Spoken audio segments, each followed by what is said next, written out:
మార్గం పరిపూర్ణమైనది నీ మార్గం. మంత్రుడైనటువంటి యేసుక్రీస్తు నుండి మీకు కృపయు సమాధానము కలుగునుగాక. దయచేసి అందరూ కూర్చోండి.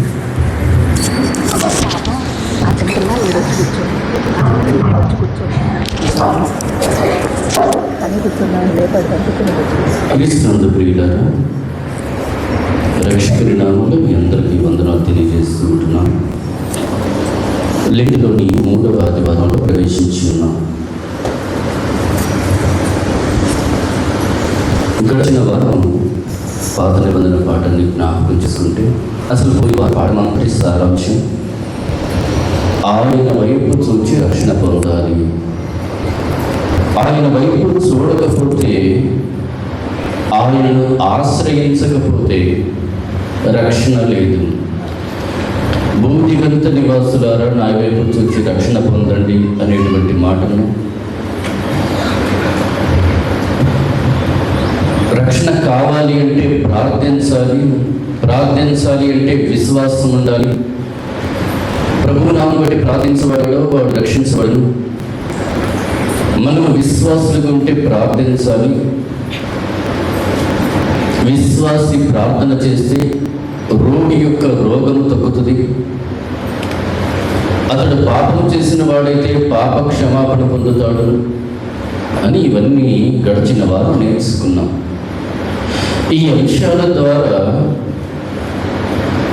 ప్రభువు వైపు మాత్రమే చూడాలి, దీనినే విశ్వసించడం అంటాము.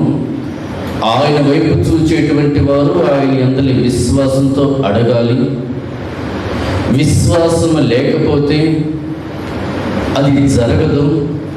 అందుకనే ఆయన శిష్యులు దయ్యము పట్టినటువంటి వారిని బాగు చేయలేకపోయి ఉన్నారు అని నేర్చుకున్నాం.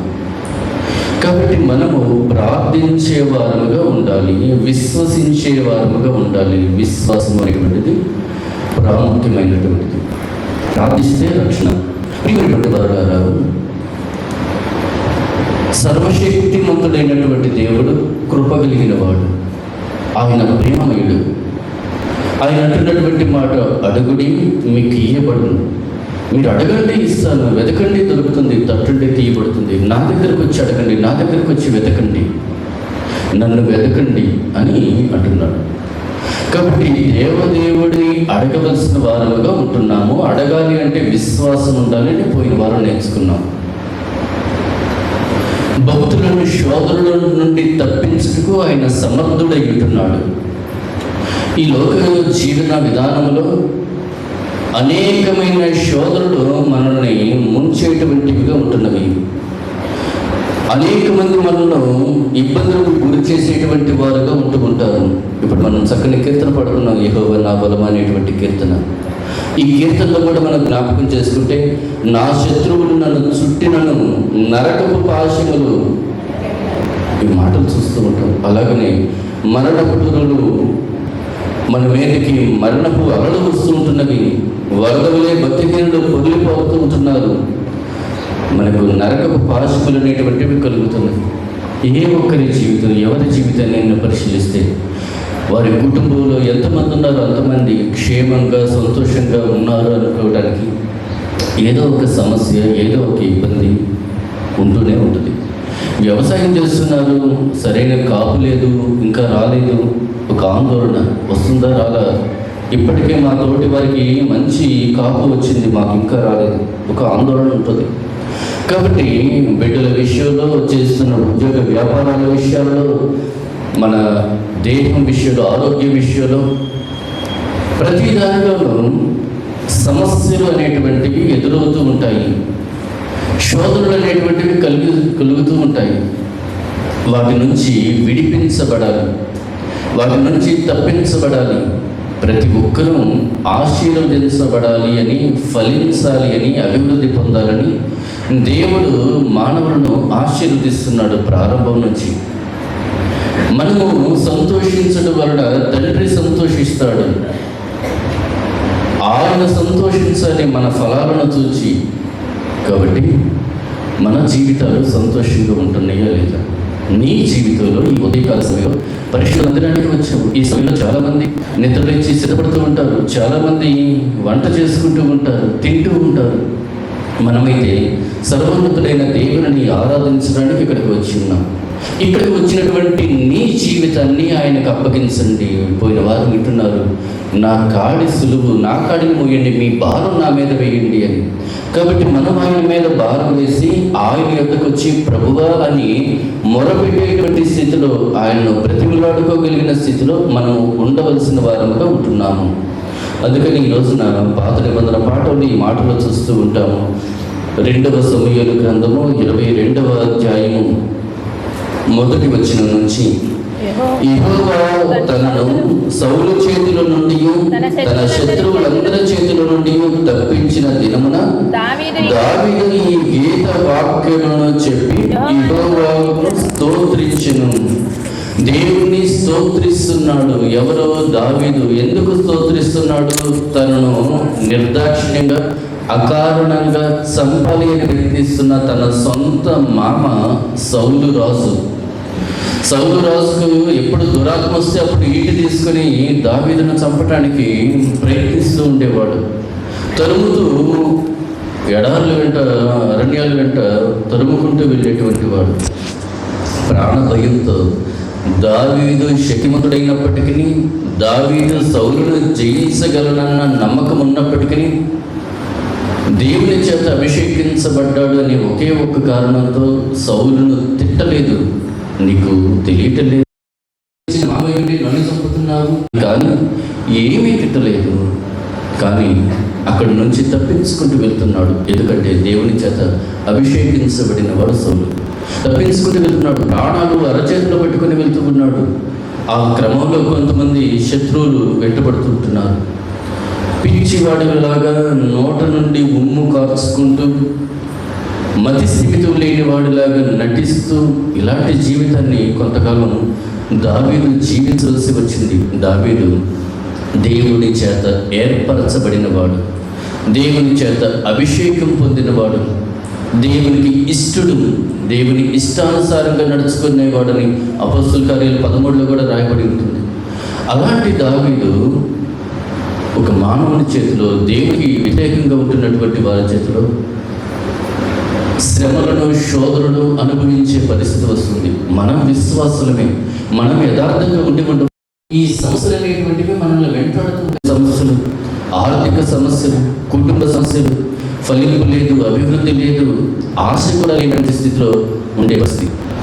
దావీదు ప్రాణాలే వస్తారు, ఎప్పుడేం జరుగుతుందో తెలియనటువంటి పరిస్థితిలో చాలా భయంకరమైనటువంటి పరిస్థితిని దావీదు గడుపుతున్నాడు. నీ జీవితంలో నీవు ఏది సాధించలేకపోతున్నావో అది నీకు భయంకరమైన పరిస్థితి.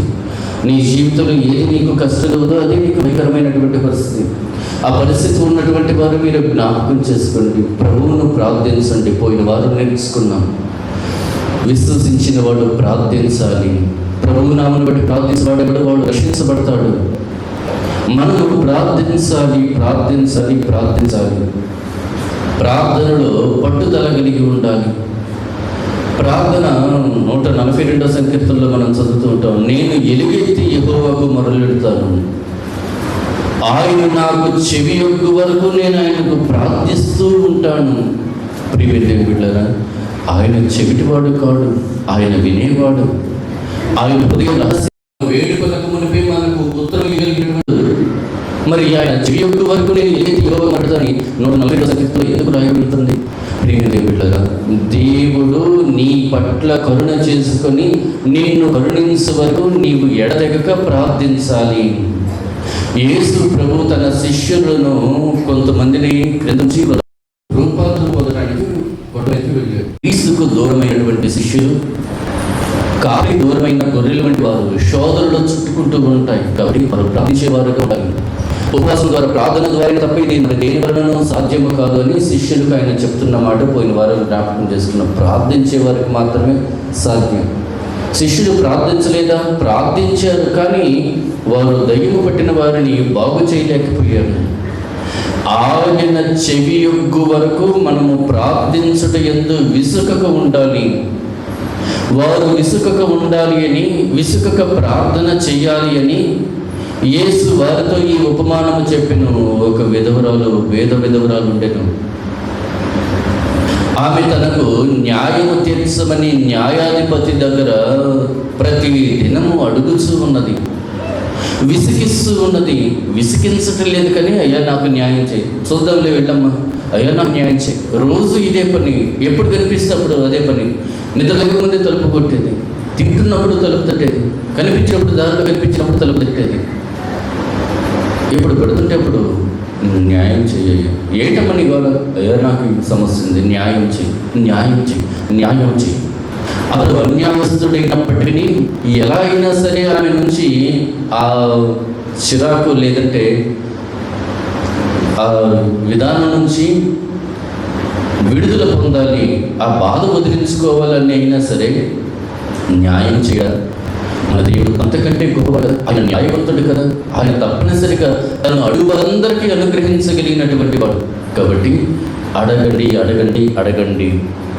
మన జీవితంలో సమస్యలు ఉన్నాయి, లేదు అనటానికి లేదు. మనలో ఎవడైనా పాపము చేయలేదని చెప్పినా ఆయన అబద్ధులుగా చేసేను. అంతకుముందు వారం పాఠం ఇది, యోహాను మొదటి పత్రికలో. కాబట్టి మనలో పాపం అనేది ఉంటుంది, ఇది మనకు సమస్య. పాపం వలన వచ్చే జీతం మరణం.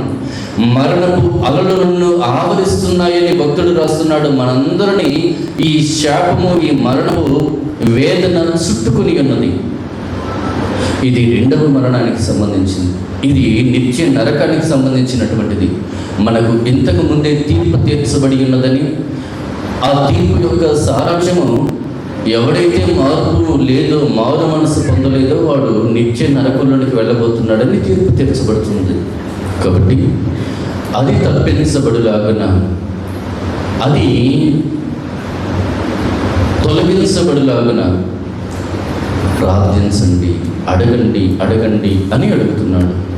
నీవు అడుగుతూ ఉండగా ఆయన ఎవరి మాట వింటాడు? యెహోవా ధర్మశాస్త్రము వినకుండా ఉండేటువంటి వారి ప్రార్థన చెవిని పెట్టడు అని మనం విన్నాం. కాబట్టి ఎవరైతే నాకు న్యాయము తీర్చు, నాకు మేలు జరిగించు, నన్ను కరుణించు, నా కుటుంబాన్ని దీవించు, నేను చేస్తున్న వ్యవసాయం, నేను చేస్తున్న పశువుల పెంపకం, నేను చేస్తున్న ఉద్యోగం, వ్యాపారం, నేను ఏమైతే చేస్తున్నానో వాటిలో నాకు లాభం ఇవ్వు, నా బిడ్డలు ఆశీర్వదించబడాలి, వారు గొప్పవారుగా ఉండాలి, నా కుటుంబంలో శోధనలు ఉండకూడదు, ఆరోగ్యం ఉండాలి, ఆయుష్ ఉండాలి. ఇవి లోకరీతిగా మనం ఏమైతే కోరుతున్నామో, కొరత ఉన్నవాడు మీలో ఎవరికైనా ఏమైనా కొరతగా ఉంటే ఆయన అడగండి. కాబట్టి అడగండి. శోధనలు అనేటివి మన ఆశయాల వలె మనల్ని చుట్టుముడుతూ ఉంటున్నవి. మనలో భయం అనేటువంటిది వెంబడిస్తూ ఉంటుంది.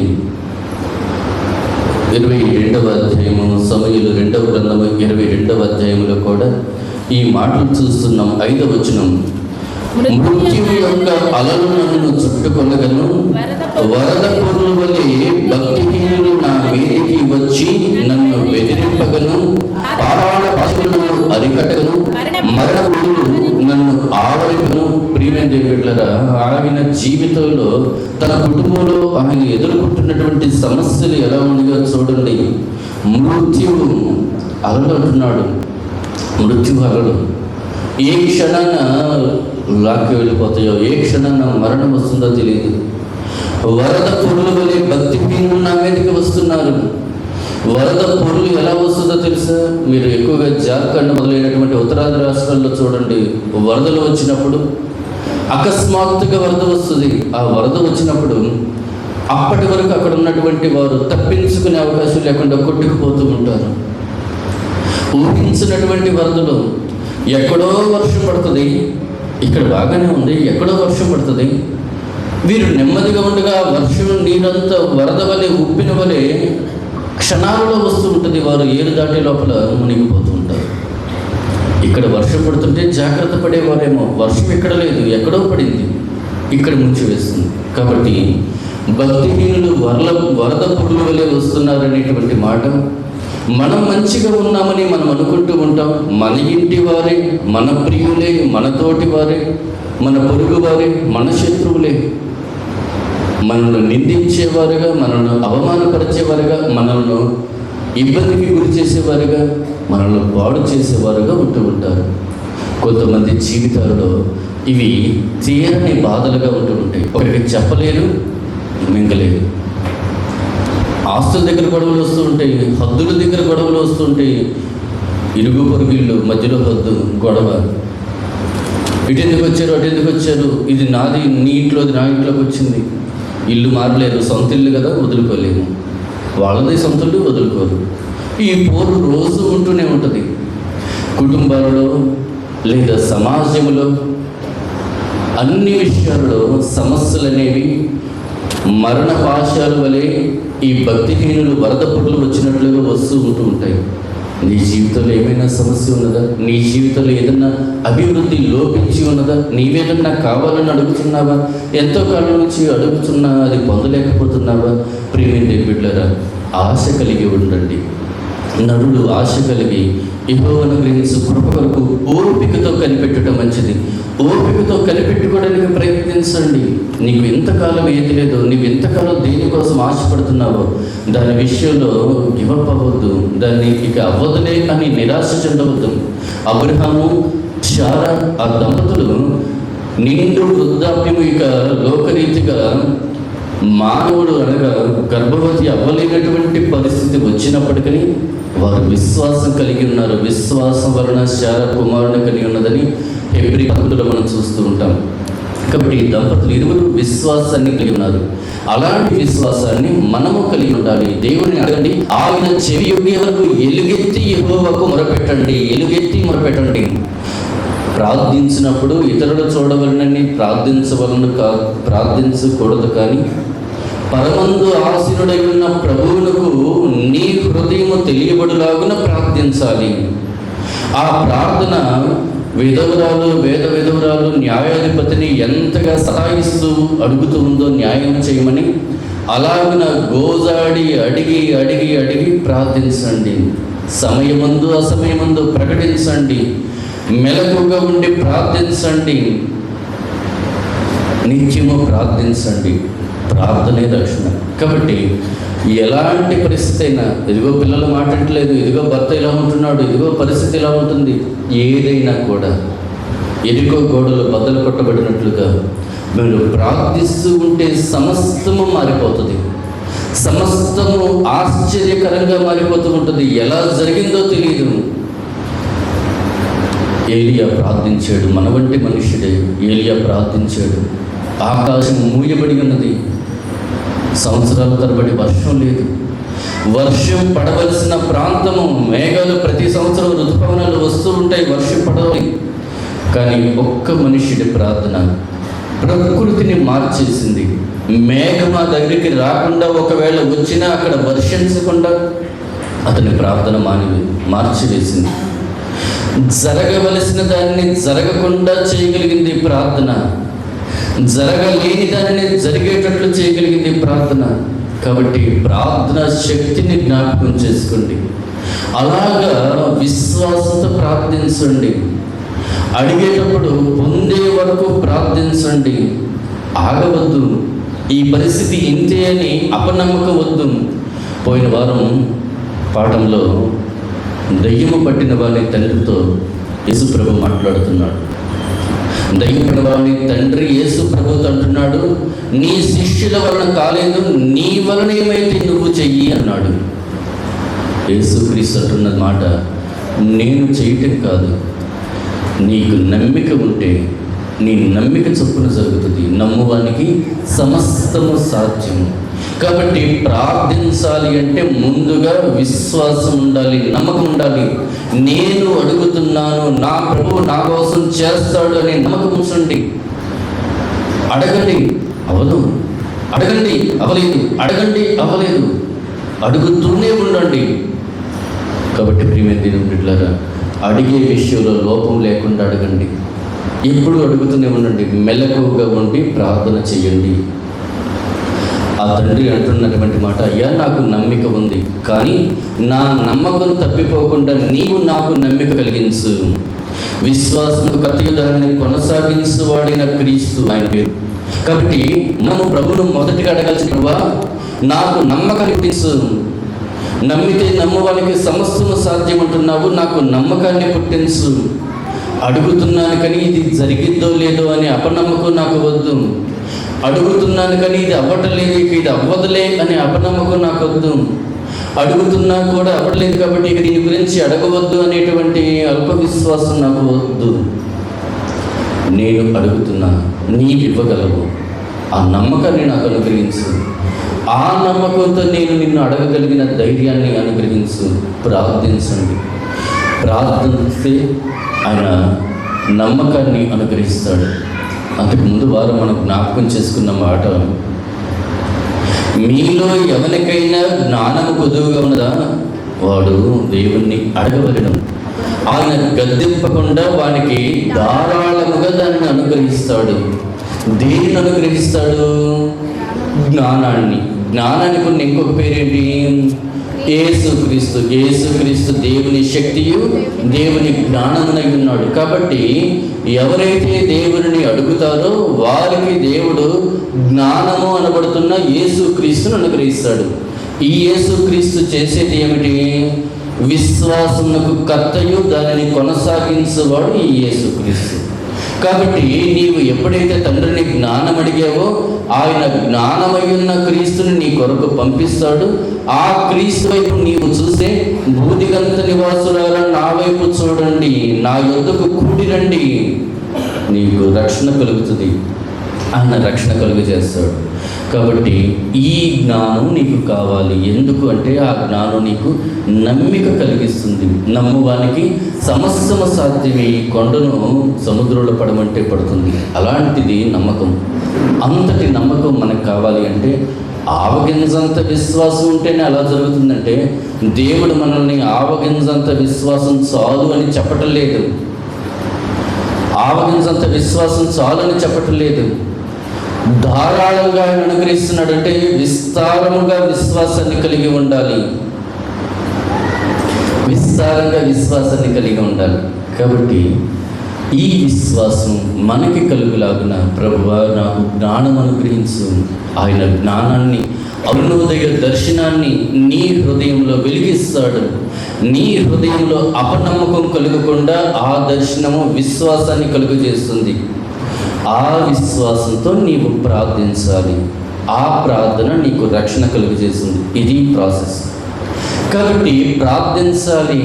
ఇంటిలో ప్రార్థించాలి, వీధిలో ప్రార్థించాలి, పని స్టార్ట్ చేసే ముందు ప్రార్థించాలి, పని జరుగుతూ ఉండగా ప్రార్థించాలి. నిత్యము ప్రార్థన, నిత్యము ప్రార్థన. ప్రార్థన యందు నిలకడగా ఉండండి. ప్రార్థన యందు మెలకువగా ఉండండి. విశ్వాస సహితమైన ప్రార్థన చేయండి. కాబట్టి నిలకడగా ప్రార్థన చేయటము, మెలకువగా ఉండి ప్రార్థన చేయటం అంటే నిరంతరము ప్రార్థన. ఇది కావాలి. నిరంతరం ప్రార్థన చేస్తూ ఉన్న విశ్వాసి ఆయన ఏమంటున్నాడు పోయిన వారం పాఠంలో, నా యొద్దకు కూడి రండి, జనములలో శేషించిన వారులారా నా యొక్క కూడి రండి అని పిలుస్తున్నాడు. ఎక్కడికి రావాలి? ఆయన సన్నిధానానికి రావాలి. మనము రక్షణ కోసం ప్రార్థిస్తున్నాం, ఎడతెగక ప్రార్థిస్తున్నాం. ఎడతెగక ప్రార్థించే మనతో భూదిగంత నివాసులారా నా వైపు చూచి రక్షణ పొందండి, అందుకోసం నా యొద్దకు రండి అని పోయిన వారం పాటలో జ్ఞాపకం చేశాడు. కాబట్టి ఆయన సన్నిధానానికి రావాలి. సన్నిధానానికి వచ్చి ప్రార్థించాలి. అయ్యో మేము అందరం ఆరాధనకు వస్తాం, అందరం ఆరాధనలో తప్పనిసరిగా ప్రార్థన చేసుకుంటాం అని అనుకుంటారేమో. ఎడతెగక ప్రార్థన చేసే అనుభవంతో నమ్మిక కలుగులాగున జ్ఞానం అనబడుతున్న క్రీస్తు, విశ్వాసమునకు కర్త అయిన క్రీస్తును నాకు అనుగ్రహించు అని ప్రార్థించి, ఆ క్రీస్తు అనుగ్రహించే విశ్వాసంతో ఆయన మందిరంలోకి వచ్చి ప్రార్థించాలి. రెండు రకాల ప్రార్థన మీరు గమనించినట్లయితే, మోటార్స్లో, ఇంజిన్స్లో బేబీ ఇంజిన్ అని ఒకటి ఉంటుంది, లేదా దీన్ని సెల్ఫ్ ఇంజిన్ అంటాను. సెల్ఫ్ పని చేయట్లేదు అనే మాట అంటూ ఉంటారు. మొదటిగా మనము సెల్ఫ్ మోటార్ని స్టార్ట్ చేయాలి. సెల్ఫ్ మోటారు అసలైన ఇంజిన్ని స్టార్ట్ చేస్తుంది. మనకి కావాల్సింది అసలైన ఇంజిన్ స్టార్ట్ అవ్వటము. అది స్టార్ట్ అవ్వాలంటే ముందుగా సెల్ఫ్ మోటార్ పనిచేయాలి, సెల్ఫ్ ఇంజిన్ పనిచేయాలి. అలాగనే మనకు రక్షణ కావాలి అంటే ముందుగా మనకు విశ్వాసం కావాలి. విశ్వాసం కావాలి అంటే ప్రభువును అయ్యా నాకు జ్ఞానం ఇవ్వని అడిగితే జ్ఞానము మూలమైన క్రీస్తును ధారాళంగా పంపిస్తాడు. ఈ క్రీస్తు నీకు విశ్వాసాన్ని అనుగ్రహిస్తాడు. ఆ పొందిన విశ్వాసంతో నీవు ప్రార్థించాలి. ఇప్పుడు ఇది రెండవ ప్రార్థన. 10 రూపాయలు పెట్టుబడి పెట్టి రూపాయలు సంపాదించి 20 రూపాయలతో ఇంకేదో చేస్తాం కదా, అలాగనే ముందు విశ్వాసం కోసం ప్రార్థించండి. ఆ విశ్వాసం వచ్చిన తర్వాత రక్షణ కోసం ప్రార్థించండి. అందుకని ముందు మనం ఏం అడగాలి? చెప్పాలి గట్ట. విశ్వాసం కోసం ప్రార్థించాలి. విశ్వాసం ఎలా వస్తుంది? వినుట క్రీస్తుని గురించిన మాటయే. కాబట్టి విశ్వాసం కావాలని మనం ప్రార్థన చేసినప్పుడు ఆయన క్రీస్తును పంపిస్తాడు. క్రీస్తు మాట మనం వినాలి. వింటే అప్పుడు విశ్వాసం కలుగుతుంది. ఆ విశ్వాసంతో కరుణించు. మన ఆరాధన ఎంత గొప్ప ఆరాధన! ప్రభువా మమ్మును కనికరించు. బోధకుడు అడుగుతాడు, అదే మన క్రీస్తు కనికరించు, మన ప్రభావం కనికరించు. 3 పర్యాయం కనికరించు. అదే మనం చిన్న పడతాం ఉంది పడేస్తుంటారు. దేవుడి బిడ్డలు ఆయన క్రీస్తుని గురించి లోకపాలని దేవుడి బిడ్డల గురించి కనికరించు అని అడుగుతూ ఉంటాం. ప్రియుడు దేవుడి బిడ్డలు ఆ కనికరం అనేటువంటిది మీరు కొని ఆరాధనలో మనందరము లేచి నిలబడి దేవుని ఎదుట కనికరించు అని పాడతాం. ఏక కుమార యేసు ప్రభువా.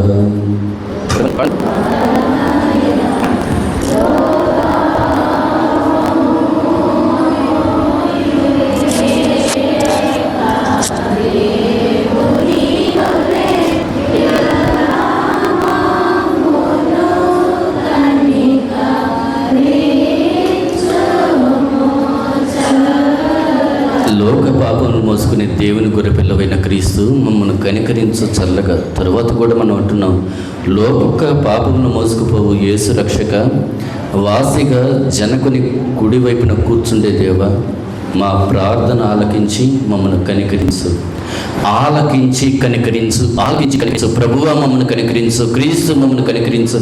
కనికరించి ప్రార్థన మనము ప్రార్థిస్తూ ఉండగా, విశ్వాసాన్ని కోసం ముందుగా ప్రార్థిస్తూ ఉండగా విశ్వాసాన్ని కర్త అయిన క్రీస్తుని ఆయన పంపిస్తాడు. మనము క్రీస్తు మాట వినాలి. క్రీస్తుని కూర్చున్న మాట వింటూ ఉంటే అప్పుడు విశ్వాసం కలుగుతుంది. ఆ విశ్వాసంతో క్రీస్తుని మాట వింటాం, ఆయన ఆరాధనలో వింటాం. ఆరాధనలో క్రీస్తు యొక్క మాటను వినటానికి మనం కూడి వస్తే, ఈ విశ్వాసంతో వింట వలన విశ్వాసం వచ్చింది కాబట్టి విన్న విశ్వాసం ప్రార్థిస్తే అది ఆ సన్నిధిలో నుంచి తండ్రి వింటాడు. అందుకని తన శత్రువులందరి మీద జయమిచ్చినప్పుడు దావీదు ప్రార్థన చేస్తున్నాడు. దావీదు గీతమెత్తి దేవుణ్ణి స్తోత్రిస్తున్నాడు. ఎప్పుడు? విజయం వచ్చినప్పుడు. విజయం రాకముందు పరిస్థితి ఏంటి? శత్రువులు అతన్ని చుట్టుముడుతున్నారు. మరణ పాశములు అతని మీదకి అలలవలే వస్తూ ఉంటున్నవి. అతడు నశించిపోయేటువంటి స్థితిలో ఉంటున్నాడు. రాత్రైనా పగలైనా కంటి మీద కునుకు లేకుండా ఎప్పుడేం జరిగింది అనేటువంటి భయంతో ఉంటున్నాడు. అలాంటి పరిస్థితిలో ఈ విశ్వాసంతో దావీదు ప్రార్థించాడు. ఎక్కడ ప్రార్థన చూడండి, 7వ వచనంలో, నా శ్రమలో నేను యెహోవాకు మొరపెట్టితిని, నా దేవుని ప్రార్థన చేసి ఏమని? ప్రియమైన బిడ్డలారా, మనం ఇందాక అనుకున్నాం, నేను ఎలుగెత్తి యెహోవాకు మొరపెట్టుదును, చెవి యొగ్గు వరకు మొరపెడతాను అని. కాబట్టి నా శ్రమలో, మనం శ్రమలలో ఉంటున్నాం, మనం అవసరాల్లో ఉంటున్నాం, మనం ఇబ్బందుల్లో ఉంటున్నాం, వేదనలో ఉంటున్నాం, అస్వస్థం ఉంటున్నాం, ఆశీర్వాదం కోసం ఎదురు చూస్తున్నాం, అభివృద్ధి కావాలి, శుభాలు జరగాలి. ఇవన్నీ ఏవైతే లేవో అవన్నీ మనకు శ్రమలే. ఈ శ్రమలో, నా శ్రమలో నేను యెహోవాకు మొర్రపెట్టితిని, నా దేవుని ప్రార్థన చేసితిని, ఆయన తన ఆలయములో ఆలకించి నా ప్రార్థన అంగీకరించిన. ఎక్కడ ఆలకించాడు? ఆలయంలో ఆలకించాడు. రక్షించబడాలి అని కోరుకునేవారు గమనించవలసిన మాట ఏంటంటే, ఆలయములో ఆయన ఆలకిస్తాడు. మరి ఇళ్ళ దగ్గర ప్రార్థన ఎందుకు? ఇళ్ళ దగ్గర అంటే కుటుంబ ప్రార్థన కాదు, వ్యక్తిగత ప్రార్థన ఎందుకు? ఈ విశ్వాసం క్రీస్తు వలన కలుగులాగున. పోయిన వారం తండ్రి అంటున్నాడు, ఏ తండ్రి? దయ్యము పట్టిన వారి తండ్రి. అయ్యా, నాకు నమ్మిక తప్పిపోకుండా నీవు నమ్మకాన్ని కలిగించని. మనము వ్యక్తిగతంగా చేసుకునే ప్రార్థన క్రీస్తు వైపు మన దృష్టి ఉండులాగున మనం చేసేటువంటి ప్రార్థన. అక్కడ మనం ఇంట్లో అయ్యా నా పిల్లల్ని కాపాడు, కుటుంబాన్ని కాపాడు, ఇంకోటి ఇవన్నీ కాదు. కానీ అక్కడ ముఖ్యమైనటువంటిది క్రీస్తు వైపు నీ దృష్టి ఉండాలి. ఈ రోజున మన ప్రారంభ గీతము అలాగనే సంగ్రహ ప్రార్థనలో కూడా వీటిని చూస్తుంటాం. ప్రారంభ గీతము లెంటులో 3వ ఆదివారం కోసం రాసిన దాంట్లో ఇలాగ ఉంటుంది: నా కనుదృష్టి ఎల్లప్పుడూ యెహోవా వైపునకే తిరిగి ఉన్నది, ఆయన నా పాదములను వలలో నుండి విడిపించును. శత్రువుల నుంచి విడిపించబడాలి. శత్రువుల నుంచి విడిపించబడటానికి దావీదు ప్రార్థన చేశాడు. ఎక్కడ? ఆలయములో ఉండి చేశాడు. ఆలయములో ఉండి ఎందుకు చేశాడు అంటే ఆయన వాక్యం వింటున్నాడు కాబట్టి విశ్వాసం కలిగింది. విశ్వాసం ఎవరికి ఉంటుంది అంటే విశ్వాసములకు కర్తయు దాన్ని కొనసాగించేవాడని క్రీస్తు వైపు చూచేవాడికే విశ్వాసం ఉంటుంది. కాబట్టి నీవు విశ్వాసంతో ప్రార్థించి పొందుకోవాలంటే నీ కనుదృష్టి ఎటుండాలి? క్రీస్తు మీదకి ఉండాలి, దేవుని మీదకి ఉండాలి. 25వ సంకీర్తనలో ఈరోజు ప్రారంభ మాట చూపిస్తుంది. 25వ సంకీర్తనలో 15వ వచనం, 25వ సంకీర్తన 15వ వచనం: నా కనుదృష్టి ఎల్లప్పుడూ యెహోవా వైపునకే తిరిగి ఉన్నది. ఎడతెగక ప్రార్థించండి, నిత్యము ప్రార్థించండి, ఎడతెగక ప్రార్థించండి. అంటే నీ కనుదృష్టి ఎల్లప్పుడూ ఆయన వైపు. దాసి చేతులు దాసి కన్నులు, దాసుని కన్నులు యజమానుని చేతి తట్టు, యజమానురాలి చేతి తట్టు చూస్తున్నట్లు నా ప్రాణము నీ వైపు చూచుచున్నది. నా కనుదృష్టి అంటే మన కళ్ళతో బైబిల్నో సిలువనో ఇంకో దాన్నో చూడటం కాదు. మన హృదయ లక్ష్యము దేవుని వైపు ఉండాలి. ఎల్లప్పుడూ దేవుని వైపు నీ మనసు ఉంటే ఇంకొకరితో అబద్ధం చెప్పడానికి, వ్యభిచారం చేయటానికి, దొంగతనం చేయటానికి, మోసం చేయటానికి నీకు మనసు రాదు, నీకు ఆలోచన రాదు. ఎందుకని? నీ మనసంతా ఆయన వైపు ఉన్నది. నా మనసంతా దేని వైపు ఉందో దాన్ని చేయడానికే నేను ప్రయత్నిస్తూ ఉంటాను. కాబట్టి నా కనుదృష్టి ఎల్లప్పుడూ యెహోవా వైపునకే ఉన్నది. దేవుని వైపు నీ దృష్టి పెట్టుకోగలిగితే ఆ వైపు చూచినటువంటి పేతురు నీళ్ల మీద కూడా, సముద్రపు నీళ్ల మీద మునిగిపోయే నీళ్లలో నడుచుకుంటూ వెళుతున్నాడు. ప్రక్కకి చూచిన వెంటనే మునిగిపోవటం ప్రారంభించాడు. కాబట్టి నీ కనుదృష్టి ఎల్లప్పుడూ ఆయన వైపు ఉంటుందా లేదా నిన్ను నీవు పరిశీలించుకో. లేకపోతే ఇప్పుడు నుంచి నీ కనుదృష్టి ఆయన వైపు ఉంచుకోవటానికి ప్రయత్నించవలసిందిగా తెలియజేస్తున్నాం. ఆయన వైపు నీ దృష్టి ఉండాలి అంటే ఆయన వాక్యాన్ని శ్రద్ధగా వినాలి. ఈ మధ్య మన లోపల గ్రూపులో నాగమల్లేశ్వరరావు గారు అనుకుంటా ఒక మెసేజ్ పెట్టాడు. కుంటం గారిది. ఆలయంలో నిద్రపోయే వారి గురించి, ఆలస్యంగా వచ్చే వారి గురించి వారు ఒక మంచి క్లిప్ పెట్టారు. మరి మీరు ఎంతవరకు చూచారో కానీ, ఎందుకు నిద్ర వస్తుంది అంటే, ఎందుకు ఆలస్యం అవుతుంది అంటే, ఎందుకు ఏకాగ్రత ఉండదు అంటే ఆయన మాట మీద లక్ష్యం ఉంచలేదు. ఆయన మాట మీద లక్ష్యం ఉంచితే ఏం చెప్తారనే ఉద్దేశం ఉన్నప్పుడు నిద్ర రాదు. ఏం చెప్తున్నారు వినాలి. ఆగాగు, చెప్పు. తగాదాడేటప్పుడైనా ఇలాగే ఉంటాం. ఆసక్తిగా వినేటప్పుడు అడుగులే ఉండు, ఒక నిమిషం ఆగు, వింటూ ఉంటాం. ఆసక్తితో వినేటప్పుడు నిద్ర రాదు. ఆసక్తితో ఉండేటప్పుడు వేరే వైపు దృష్టి మరలదు. వినే మనస్సుతో, సిద్ధపాటు మనస్సుతో మనం వస్తే నిద్రకు అవకాశమే లేదు. అది వస్తుంది అంటే మనలో సిద్ధపాటు లేదు. అపవాది నిద్రలో కలుగు చేస్తూ ఉంటాడు. కాబట్టి వారు చక్కని వీడియో పోస్ట్ చేశారు. వారికి ధన్యవాదాలు తెలియజేస్తున్నాము. ప్రియమైన బిడ్డలారా, కను దృష్టి దేవుని వైపు ఉన్నవాడికి నిద్ర రాదు. వేరే వైపు వారి యొక్క చూపు మరలదు. ఒకవేళ మరలితే వారు మునిగిపోవటం ప్రారంభిస్తారు, వారు నశించిపోవటం ప్రారంభిస్తారు. కాబట్టి ఆయన వైపు తిరిగేటువంటి వారముగా ఉండాలి. ఆయన వైపు అనగా విశ్వాసానికి కర్త అయినటువంటి క్రీస్తు వైపు తిరిగే వారముగా ఉండాలి. క్రీస్తు మనతో మాట్లాడుతున్నాడు, నమ్మిన వారితో మాట్లాడుతూ ఉంటాడు. ప్రియమైనటువంటి దేవుని బిడ్డలారా, మీరు క్రీస్తును నమ్మారు. మనలో చాలామంది బాప్తిసం తీసుకున్నాం. మనలో చాలామంది కీర్తనలు పాడుతూ ఉంటాం, మహింపరుస్తూ ఉంటాం, ఆరాధనలకు వస్తూ ఉంటాం. అలాంటి వారిలో కొంతమంది యూదులు కూడా ఉన్నారు. యూదుల గురించి వ్రాయబడినటువంటి మాటను జ్ఞాపకం చేసుకుంటే యోహాను సువార్త 8వ అధ్యాయము 31వ వచనంలో, కాబట్టి యేసు తనను నమ్మిన యూదులతో, మీరు నా వాక్యమందు నిలిచిన వారైతే నిజముగా నాకు శిష్యులై ఉండి సత్యమును గ్రహించెదరు. మీరు నాకు శిష్యులైతే నా మాట వింటారు, సత్యం ఏంటో గ్రహిస్తారు అని తెలియజేస్తున్నాడు. మీరు నా వాక్యమందు నిలిచి ఉండాలి. ఆయన మీతో మాట్లాడుతున్నాడు. మాట వింటే విశ్వాసం వస్తుంది, అందుకని విశ్వాసం కర్త అని ఆయన పేరు. ఆయన వైపు చూస్తున్నామంటే ఆయన మాట వింటున్నామని. ఎవరైతే మాట వింటూ ఉంటారో వారితో ఉన్నాడు, వారు నిజముగా నాకు శిష్యులై ఉండి సత్యమును గ్రహించెదరు, అప్పుడు సత్యము మిమ్మల్ని స్వతంత్రుడనుగా చెయ్యును. ఏ కష్టం ఉన్నదో, ఏ శ్రమ ఉన్నదో, దావీదు భయపడి పారిపోయేటువంటి పరిస్థితి కలిగి ఉన్నది. దావీదుకు చాలా బాధలు వచ్చినవి. ఆయన ప్రార్థించాడు, విశ్వాసం ఏమని ప్రార్థించాడు. విశ్వాసం కలగటానికి ఆయన యొద్దకు వచ్చాడు. దేవుని యొక్క వర్తమానము, దేవుని యొక్క ఆజ్ఞలు, దేవుని యొక్క ధర్మశాస్త్రమును వింటూ ఉన్నాడు. మనం పోయిన వారం జ్ఞాపకం చేసుకున్నాం. ధర్మశాస్త్రము వినకుండా చెవిని తొలగించుకొని వాని ప్రార్థన యెహోవాకు హేయము. కాబట్టి దావీదు ప్రార్థన దేవుడు ఆలకించాడంటే దావీదు ధర్మశాస్త్రాన్ని ఆలకించాడంటే విన్నాడు. వింటే విశ్వాసం వస్తుంది. ఆ విశ్వాసంతో ఆయన సన్నిధానంలో దావీదు ప్రార్థించాడు. యెహోవా సన్నిధానంలో నేను మొరపెట్టాను, ఆయన ఆలకించి ఉత్తరం ఇచ్చాడు, జవాబును పంపించాడు, రక్షణను కలుగు చేశాడు. ఆ రక్షణ కలిగిన తరువాత సంతోషంతో కీర్తన పాడుతున్నాడు. శత్రువులందరి మీద, తన సౌలు మీద విజయం ఇచ్చిన తర్వాత దావీదు ఈ కీర్తన పాడుతున్నాడు. ఈ కీర్తన రచించి పాడుతున్నాడు. మనం ఇందాక పాడిన యెహోవా నా బలమని. దావీదు దేవుని గురించి, ఈ యోహాను సువార్త మన పాఠాన్ని ఇలాగే ఉంచి, దావీదు దేవుని గురించి, రక్షణ కలుగు చేసిన దేవుని గురించి ఎలా స్తుతించాడో ఒకసారి జ్ఞాపకం చేసుకుందాము. మన పాఠంలో 2వ వచనం నుంచి, యెహోవా నా శైలము, నా కోట, నా రక్షకుడు, రక్షించబడినవాడు. ఆ కృతజ్ఞతను తెలియజేస్తున్నాడు.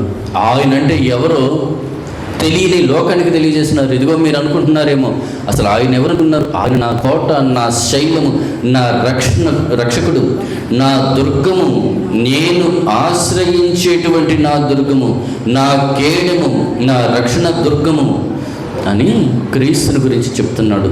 ఆయనే నాకు రక్షకుడు. ఎందుకని? విన్నాడు కాబట్టి ఆయనే రక్షకుడు అని తెలుసుకున్నాడు. ఎవరినైనా మోసం చేయటానికి మీకు ఒక సామెత తెలుసు. ఒకతను మేకను కొని తీసుకువెళ్తుంటే కావాలని అతని స్నేహితులు అక్కడొకరు ఉండి, ఏంటి కుక్కను తీసుకువెళ్తున్నావు? ఇది కుక్క కాదు, నీకేమైనా కళ్ళు పోయినాయా? అది మేక అయితే అని అతను అంటున్నాడు. మళ్ళీ కొంచెం దూరం వెళ్ళిన తర్వాత ఇంకొక అతను కూడా, ఏంటి కుక్కను తీసుకువెళ్తున్నావు? కుక్క కాదు, నేను మేకని కొనుక్కు వెళ్తున్నాను. మరలా కొంచెం 1, 2, 3, 10 మంది అడిగేసరికి డౌట్ వచ్చింది. ఇంతమందికి కుక్కలాగా కనిపిస్తుంది, నాకు మేకలాగా కనిపిస్తుంది, నాదే పొరపాటేమో అని. ఇంకా వెళ్తున్నాడు. ఇంకొకటి అడిగాడు, ఏంటి కుక్కలేదు, వదిలేశాడు. కొండ మేకను వదిలివేశాడు. ఎందుకు అంటే పదే ఏది వింటామో అదే నిజం అనుకుంటూ ఉంటాం. నీవు పదే క్రీస్తుని గురించి వింటూ ఉంటే దాని గురించి, క్రీస్తు గురించి నీకు నమ్మిక కలుగుతుంది. విశ్వాసం అంటాం దీన్ని. అలాగనే దావీదు ధర్మశాస్త్రం వింటున్నాడు, క్రీస్తుని గురించి విన్నాడు కాబట్టి ఆయనే నా రక్షకుడు అని స్టేట్మెంట్ ఇస్తూ ఉంటున్నాడు.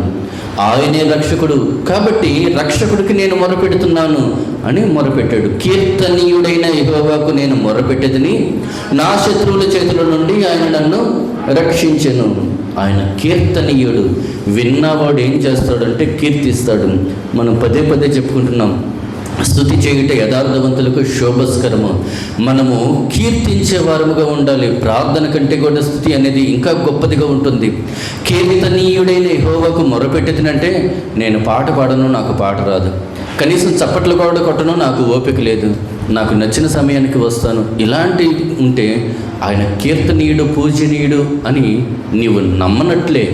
నమ్మితే తప్పనిసరిగా నీవు ఆయనకు ప్రార్థిస్తావు, ఆయనకు కీర్తిస్తావు, ఆయనకు కృతజ్ఞతాస్తుతులు చెల్లిస్తావు. కాబట్టి కీర్తనీయుడైన యెహోవాకు అనగా దేవునికి మొరపెట్టేవాడు వినాలి, దేవునికి మొరపెట్టేవాడు కీర్తించాలి, దేవునికి మొరపెట్టేవాడు విశ్వాసంతో అడగాలి. ఇవి ఎప్పుడైతే జరుగుతాయో అప్పుడు ఆ రక్షణ అనేటువంటిది కలుగుతుంది. ఆ రక్షణ కావాలి అంటే క్రీస్తు అంటున్నటువంటి మాట, తనను నమ్మిన యూదులతో ఈ మాట చెప్తున్నాడు. ఇంకా చెప్పాలి అంటే 42వ వచనం నుంచి, యేసు వారితో ఇట్లనెను, దేవుడు మీ తండ్రి అయిన యెడల మీరు నన్ను ప్రేమింతురు. నేను దేవుని యొద్ద నుండి బయలుదేరి వచ్చి ఉన్నాను, నా అంతటా నేనేం వచ్చి ఉండలేదు. మీకు నిజంగా దేవుడు అంటే ఇష్టం ఉంటే నన్ను ప్రేమిస్తారు. నిజముగా దేవుడంటే ఇష్టం ఉంటే నన్ను ప్రేమిస్తారు. ఎవరంటే ఇష్టం ఉంటే గట్టిగా చెప్పాలి. దేవుడంటే ఇష్టం ఉంటే ఏం చేస్తారు? ఎవరిని? దేవుడంటే మీకు దేవుడు అంటే మీరు దేవుని బిడ్డలైతే, దేవుడంటే ఇష్టం ఉంటే మీరు నన్ను ప్రేమిస్తారని భయపడుతుంది. యేసు వార్తిట్లను దేవుడు మీ తండ్రి అయిన ఎడల మీరు నన్ను ప్రేమింతురు. నిజంగా దేవుడు మనకు తండ్రిగా ఉంటున్నాడు. మనం దేవుని పిల్లలమా అపవాది పిల్లలమా? చెప్పండి గట్టిగా. దేవుని పిల్లలైన వారు క్రీస్తును ప్రేమిస్తారు. అదే రాయబడి ఉన్నది. మీరు దేవుని పిల్లలైతే నన్ను ప్రేమిస్తారు. నన్ను అంటే క్రీస్తును. మనం దేవుని పిల్లలమేగా? చెప్పాలి గట్టిగా. దేవుని పిల్లలేగా. దేవుని పిల్లలు క్రీస్తు. క్రీస్తుకు అనగా యేసు క్రీస్తుకున్న ఇంకొక పేరు ఏంటంటే వాక్యము. క్రీస్తుకున్న ఇంకో పేరేంటి? వాక్యం. వాక్యాన్ని ప్రేమించాలి. ఈయన పట్టుకుంటే గంట అవుతుంది, వెనక ముందు చూసుకోడు, మాకు ఇంట్లో పనులు ఉన్నాయి, ఆలస్యం అవుతుంది అని. కానీ ఇక వాక్యం స్టార్ట్ చేసేటి ఇప్పుడు అలా కదిలిచ్చే పని లేదు, చక్కగా నిద్రపోవచ్చు అని. కానీ వాక్యం స్టార్ట్ చేసేది ఎవరు మనల్ని చూడలేదు, ఏదో ఒకటి చేసుకోవచ్చు అని. కానీ కాకుండా వాక్యాన్ని ప్రేమిస్తారు దేవుని పిల్లలైన వారు. ఇప్పుడు మీరు చెప్పండి, మీరు ఒకవేళ నిద్రపోతున్నారు, మీరు ఒకవేళ పిల్లలతో ఆడుతున్నారు, మీరు ఒకవేళ వాక్యం విషయంలో చిరాకు పడుతూ ఇంక చాలే ముగిస్తే బాగుండు అని అనుకుంటున్నారు అనుకోండి, ఆయన ప్రేమించట్లేదు అని. ఆయన ప్రేమించేవారైతే దేవుని పిల్లలు. మనం ప్రేమించట్లేదంటే, వాక్యాన్ని ప్రేమించట్లేదంటే ఎవరి పిల్లలము? అది ఆయన అంటున్నాడు. మీరే చూడండి 44వ వచనం. మీరు మీ తండ్రియగు అపవాది సంబంధులు, మీ తండ్రి దురాశలు నెరవేర్చుకోరుచున్నాడు. ఆయన అంటున్న మాట. ఎందుకు అంటున్నాడు మనల్ని దేవుని పిల్లలని అనకుండా అపవాది పిల్లలు అని? అంటే మనము క్రీస్తు అనబడుతున్న వాక్యాన్ని ప్రేమించట్లేదు. ప్రభువా మమ్మల్ని కనికరించు, నేను శ్రమలో ఉన్నాను, నాకు సహాయం చేయని ప్రార్థించే మనము సహాయకుడైన రక్షకుడైన క్రీస్తును ఆయన పంపిస్తుంటే ఆ క్రీస్తును ప్రేమించట్లేదు. క్రీస్తును తృణీకరిస్తున్నాము. క్రీస్తును సిలువేయమని గట్టిగా కేకలు వేస్తున్నాము. ఇంకనో చెప్పాలి అంటే క్రీస్తు విషయంలో, క్రీస్తు అంటే ఏంటి? వాక్యం. వాక్యం వినకుండా చెవులు మూసుకుంటున్నాం. వాక్యం వినకుండా చెవులు మూసుకుంటున్నాం. ఈ మాట కూడా మనం జ్ఞాపకం చేసుకుందాము. ప్రియమైన దేవుని బిడ్డలారా, వారు చెవులు మూసుకునేటువంటి స్థితిలో అపోస్తలుల కార్యాల గ్రంథము 7వ అధ్యాయము, అపోస్తలుల కార్యాల గ్రంథం 7వ అధ్యాయము 57వ వచనం. అక్కడ స్టెఫెను మాట్లాడుతున్నాడు, దేవుని సేవకుడు మాట్లాడుతున్నాడు. దేవుని సేవకుడు దేవుని మాటలే మాట్లాడుతాడు. దేవుని మాటనే వాక్యం అంటాం. వాక్యం అంటే క్రీస్తే. దేవుని సేవకుడు క్రీస్తుని గురించి మాట్లాడుతుంటే వినేవారు వారు ఏమనుకుంటున్నారంటే మేము విశ్వాసులు అనుకుంటున్నారు. ఆ విశ్వాసులని అనుకునేవారు పెద్ద కేక వేసి చెవులు మూసుకుని ఏకంగా మీద పెడుతున్నారు. పెద్ద కేక, ఇంకాపు అని చెవులు మూసుకుంటున్నారు, వినలేకపోతున్నారు. ప్రార్థనలో ముఖ్యంగా వాక్యంలో చెవులు మూసుకునే స్థితిలో ఇంకా ఆపితే బాగుండు పాస్టర్ గారు, ఇంకా టైం చూసుకోవట్లేదు ఆయన. కొంతమంది టైము చెప్తూ ఉంటారు, కొంతమంది పక్కన గడియారం చూస్తూ ఉంటారు. కాబట్టి వాక్యాన్ని నేను అందరి గురించి చెప్పట్లేదు, వాక్యం ప్రేమించమన్నాం కదా అని 24 గంటలు మేము చెప్తూనే ఉంటాం, మీరు వింటూనే ఉండండి అని కాదు. కానీ విషయాన్ని, అంశాన్ని గమనించకుండా ఇంక ముగిస్తే బాగుండు, ఇప్పుడు వెళ్ళి ఈ పని చేసుకోవాలి, ఈ వంట వండుకోవాలి, ఇలాంటి వాటి గురించి ఆలోచన, లేదంటే నిద్ర గురించి ఆలోచన, ఇలాగ ఉంటున్నారు. చెవిటి మూసుకునేటువంటి వారు వాక్యాన్ని ప్రేమించరు. వారే అపవాది సంబంధులు. వారి యొక్క తండ్రి అపవాది. అపవాదిని బట్టి దురాశలు నెరవేర్చేవారుగా ఉంటూ ఉంటారు. మీరే స్థితిలో ఉన్నారు? మీరు కూడా చెవులు మూసుకుంటున్నారా? ఇంకా చెప్పాలి అంటే సంకీర్తనలో జ్ఞాపకం చేసుకుందాము. సంకీర్తన 58వ సంకీర్తన 4-5 వచనాలు ఇలాగ రాయబడి ఉన్నవి. 55వ సంకీర్తన 4-5 వచనాలు. మాంత్రికులు ఎంత నేర్పుగా మంత్రించినను, మాంత్రికులు ఎంత నేర్పుగా మంత్రించినను వారి స్వరము తనకు వినపడకుండానట్లు, వారి స్వరము తనకు వినపడకుండానట్లు చెవి మూసుకున్నట్టు చెవిటి పాముల వలె వారు ఉన్నారు. ఎవరంటే విశ్వాసం అని అనుకున్నాం కదా, ప్రార్థన చేస్తున్నాం అనుకుంటున్నాం కదా, ఆయన మాట వినకుండా, ధర్మశాస్త్రం వినకుండా చిన్ని తొలగించుకుని వారిని ప్రార్థన యెహోవాకు హేయమని తెలిసి కూడా వాక్యం మీద ఆసక్తి కాకుండా ఉంటారే, అటువంటి వారి గురించి మాంత్రికులు ఎంత నేర్పుగా మంత్రించినను వారి స్వరము తనకు వినపడకుండానట్లు చెవి మూసుకున్నట్టు చెవిటి పాముల వలె వారున్నారు అని వ్రాయబడి ఉన్నది. కాబట్టి మీరు చెవిటి పాముల వలె చెవులు మూసుకున్నట్లు ఉండకూడదు. ఈ మాటనే ఈ రోజున పత్రిక పాటల్లో మనం చూస్తున్నాం.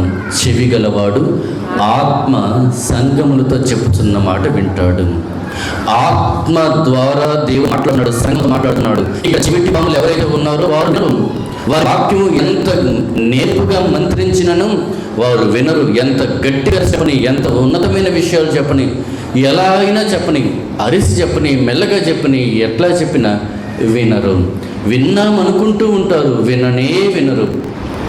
అలాంటి స్థితిలో ఉంటున్నారు. అందుకని ప్రభువు ఈ 7 సంఘాలకు రాస్తూ ప్రతి సంఘంతో ఈ మాట తప్పనిసరిగా అంటాడు. ఆత్మ సంఘములతో చెప్పుచున్న మాట చెవి గలవాడు వినుగాక. నీకు చెప్పుదా ఆయన అంటున్నాడు, యెహోవా నాకు వినుబుద్ధి పుట్టింపగా నేను విసుక్కుకోలేదు, వినకుండా వెళ్ళిపోలేదు. విన్నాడు. ఎవరు? యేసుక్రీస్తు. మనము కూడా వినేటువంటి వారముగా ఉండాలి. గమనించండి, దేవుడు సృజించినప్పుడు, సృష్టిని చేసినప్పుడు ఏదేను తోటలో చాలా చెట్ల మధ్య 2 చెట్లు ఉన్నాయి. ఒకటి జీవవృక్షం, రెండోది ఒకటి జీవాన్నిచ్చే వృక్షం, రెండోది సావునిచ్చే వృక్షం. మంచి చెడులు వివేచన ఇవన్నీ మనకొద్దు. ఒకటి జీవం ఇస్తుంది, ఇంకోటి మరణం ఇస్తుంది. మానవుడు జీవాన్ని కాదనుకొని మరణాన్ని కోరుకొని ఆ వృక్ష ఫలాలు. దేవుడు ఈ జీవవృక్ష ఫలాల చెట్టు చుట్టూ అగ్ని జ్వాలను కావలిగా ఉంచాడు, మానవుడు ఇంకా వీటిని తినకుండా. కాబట్టి జీవవృక్షము మరణ వృక్షము 2 ఉంటే మానవుడు మరణం కొన్నాడు.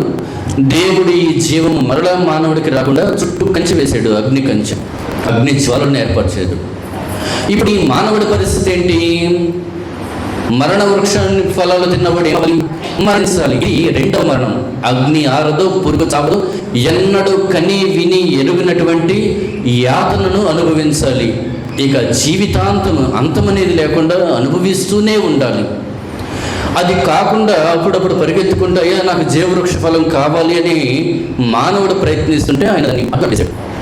ఇప్పుడు నువ్వు ఎవరికి అడ్డు వేశారో ఆయన వైపు తిరిగి అడగాలి, అడుగు ఇవ్వను, అయ్యా ఆ జీవవృక్షం నాకు ఇవ్వు, నాకు మరణం విన్నాను, పొరపాటు అయింది, క్షమించు, నా దోషమంతా పరిహరించు, నాకు ఆ జీవాన్ని ఇవ్వు అని అడగాలి. యెహోవా మందిరంలో అడిగాడు దావీదు. ఏమని, ఎప్పుడు అడిగాడు? మరణ పాశాలు, పాతాళ పాశాలు చుట్టుకొని ఉండగా, మరణ భయం ఉంటుండగా, సౌలు చంపుతాడు, ఇంకోటి చంపుతాడు అనేది కాదు. ఆపిగా ఆలోచించండి. భక్తిహీనులు వరద వలె వస్తున్నారు, మరణ పాశాలు చుట్టుకుంటున్నాయి. ఇలాంటి జీవితంలో ఉన్న మనము జ్ఞాన హృదయం కలగాలి అని అడిగితే ఆయన జ్ఞానాన్ని సమృద్ధిగా అనుగ్రహిస్తాడు. ఈ జ్ఞానంతో అయ్యో నేను పతనంలో ఉన్నాను ప్రభువా, నా కళ్ళు తెరిచినందుకు నీకు ధన్యవాదాలు, జీవాన్ని నాకు ఇవ్వు అనాలి. ఎందుకని? మనంతటా మనం తెచ్చుకోవడానికి లేదు, మనం ముందే జీవాన్ని తెచ్చుకుంటే బాగుంది. మనం మరణ వృక్ష ఫలాలను తిన్నాం కాబట్టి జీవాన్ని ఇవ్వు. తండ్రో తల్లిలో ఏదన్నా వస్తువుని తీసుకొచ్చి పిల్లలకు ఇవ్వకుండా ఉంటే ఇవ్వు ఎక్కువగా ఈ మధ్య పిల్లలు, చిన్నపిల్లలు ఫోన్ చూస్తూ ఉంటారు.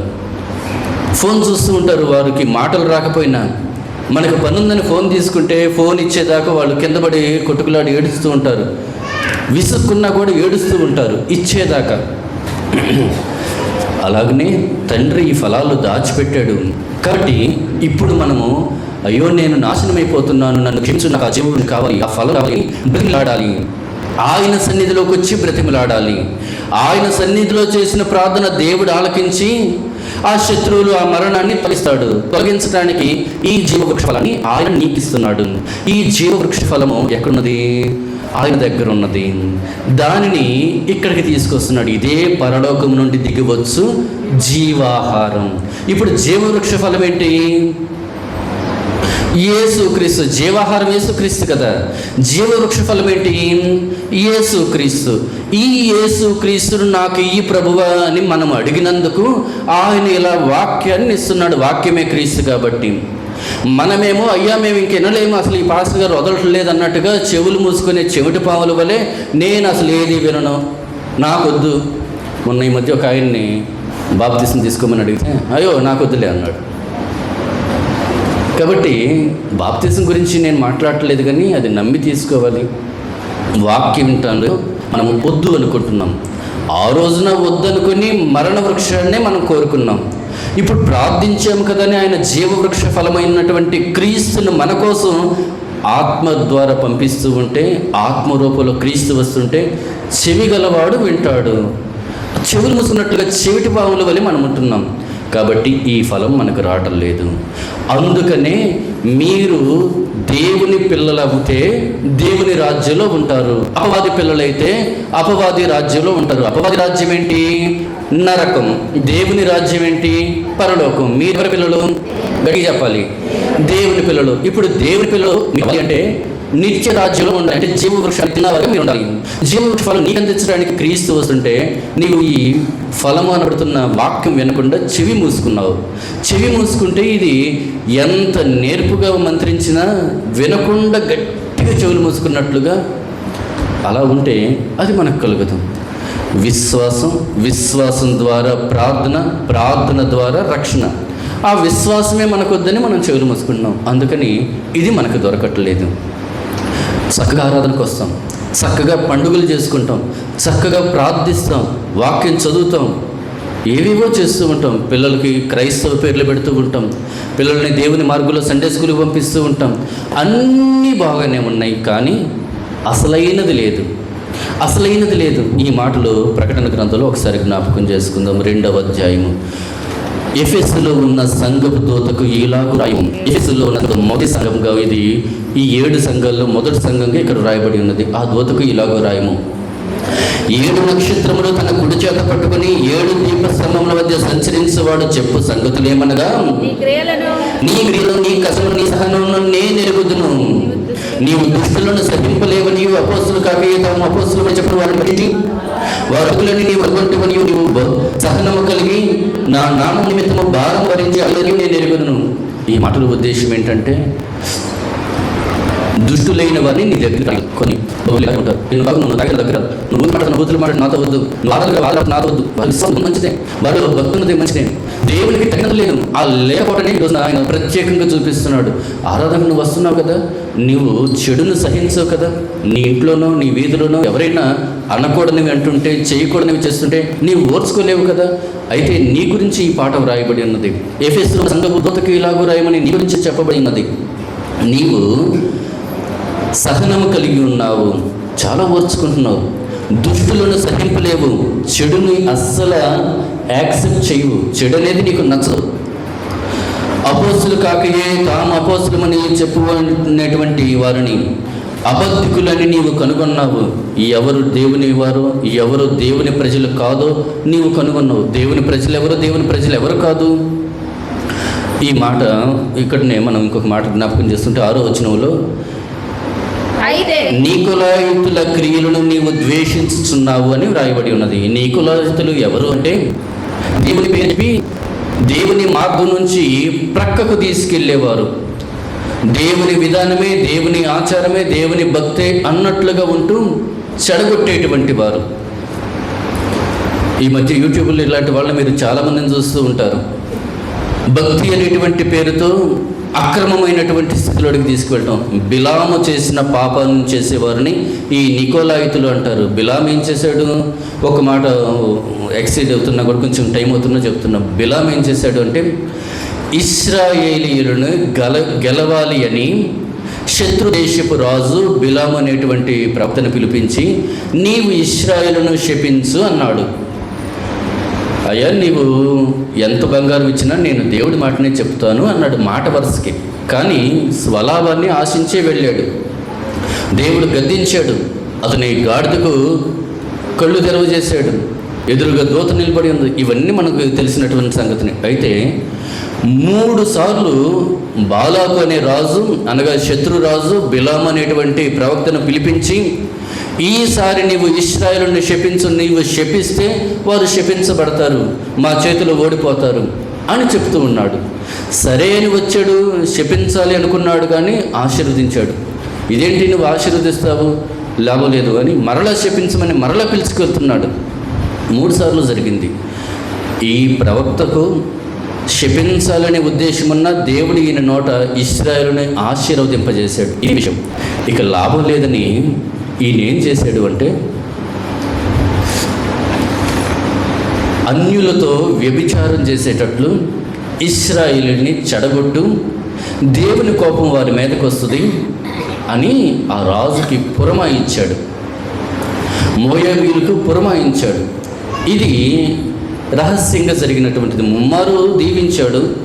ఆ రాజు ఎందుకు దీవిస్తున్నావో శపించమంటే అని కోపపడ్డాడు.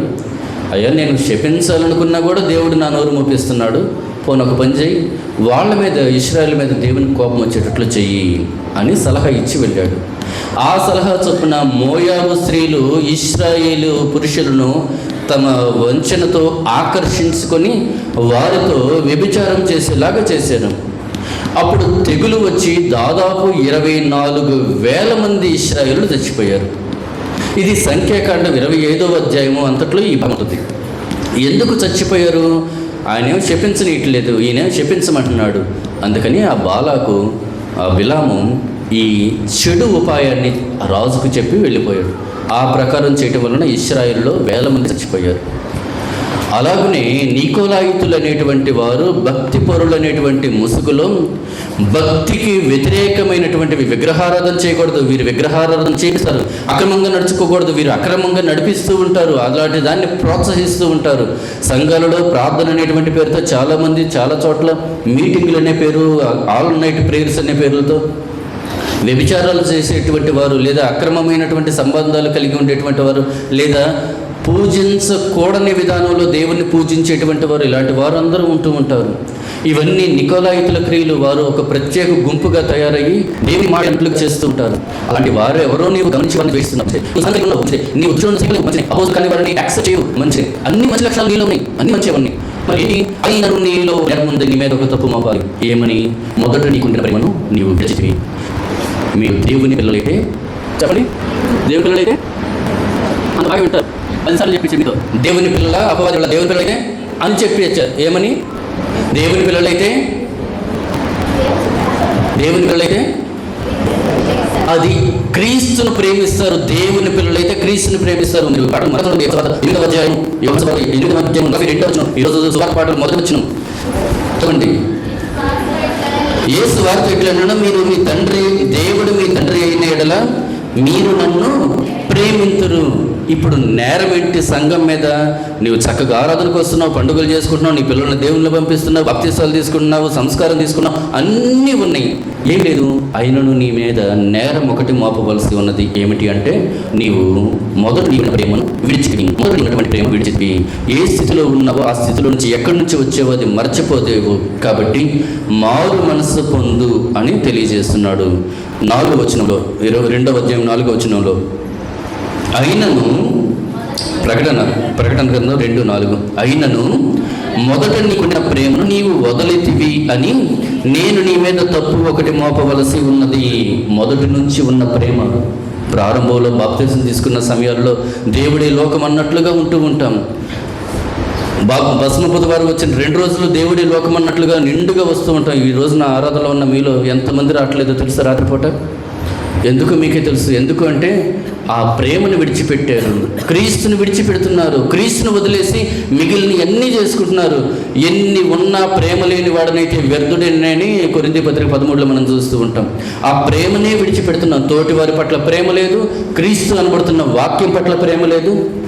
అవి కాకుండా ఆరాధన కావాలి, ప్రార్థన కావాలి, కుటుంబ ప్రార్థన పెట్టించుకుంటాం, అయ్యో టైం అయిపోతుంది, ఆరాధన పెట్టించుకుంటాం, ఈయనేందమ్మా ఇంకా వదిలిపోతున్నాయి అనుకుంటూ ఉంటాం. నిజమే, అన్నీ ఉన్నాయి. క్రీస్తు అంటే ప్రేమ ఉంటే పిల్లవాడు ఇంట్లో వస్తువులు పంపించారు, బయట లేడు, ఆటలు పోయాడు, పిలుస్తున్నా కూడా రాకుండా ఆటలు వస్తున్నా ఆటలోనే ఉన్నాడు. ఎందుకని? ఆటను ప్రేమించాడు కాబట్టి అక్కడే ఉన్నాడు. ఆటను ప్రేమించకపోతే ఉండి కాసేపు నా పని ఉంది, ఆగరా కాసేపు ఆడుకుందాం, నేను వెళ్తున్నాను కొండి అని వస్తాడు. ఆటను ప్రేమించాడు కాబట్టి ఎంతసేపు అయినా ఇంట్లో తిడుతున్నా కూడా అక్కడే ఉంటారు. మీరు వాక్యాన్ని ప్రేమిస్తుంటే వెనక ఇంట్లో ఎన్ని పనులు ఉన్నా కూడా వాక్యం మీద ఆసక్తి కలిగి ఉంటారు. అందుకని మొదట నీకున్న ప్రేమను విడిచితివి అని తెలియజేస్తున్నాడు. ప్రభువు మమ్మల్ని కనికరింపము, క్రీస్తు కనికరింపము, కనికరించు, శత్రువుల చేతుల నుంచి విడుదల పొందించు. జీవవృక్ష ఫలం నాకు ఇప్పుడు మనకు చెప్తున్నాడు. మొదట నీకుండిన ప్రేమను విడిచిపెడితివి, మరల నీవు ఆ స్థితిలోకి రా, మారు మనసు పొందు, లేదంటే దీపస్తంభమును తీసివేస్తున్న దీన్నే దీపం మారిపోవటం, చచ్చిపోవటం అంటాం. మరణం ఇది రెండవ మనం. నీవు మారు మనసు పొందితే సరే, లేకపోతే నేను నీ వద్దకు వచ్చి నీ దీపస్తంభాన్ని తీసివేస్తాను.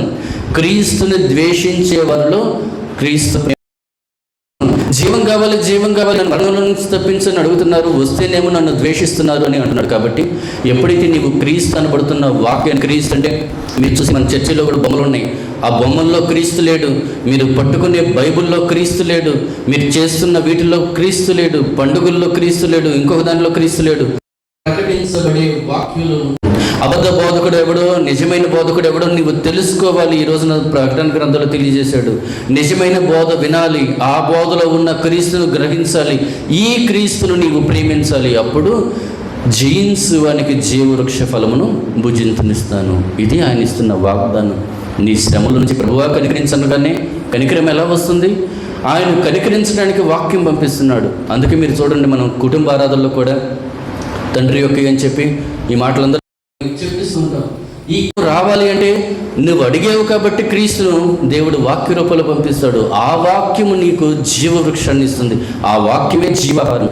కాబట్టి నీలో విశ్వాసం ఉన్నది లేదా? అసలు క్రీస్తు పట్ల ప్రేమ ఉన్నదా లేదా? ప్రేమ లేకపోతే అపవాది సంతానం. ప్రేమ ఉంటే దేవుని బిడ్డలు, దేవుని బిడ్డ మాత్రమే దేవుని రాజ్యంలో ఉంటారు. అపవాది బిడ్డలు పాతాళంలో ఉంటారు. నీకు దేవుని రాజ్యం కావాలంటే క్రీస్తును ప్రేమించాలి, వాక్యాన్ని ప్రేమించాలి. వాక్యం పట్ల అసహ్యం వద్దు, వాక్యం పట్ల కోపం వద్దు, వాక్యాన్ని కలిగి ఉండండి. ప్రభువు అనుగ్రహించి రక్షణ పొందుకోండి. సమస్త జ్ఞానకు మించిన దేవుని సమాధానం మీ హృదయములకు, మీ తలములకు కావాలండి గాక. ఆమె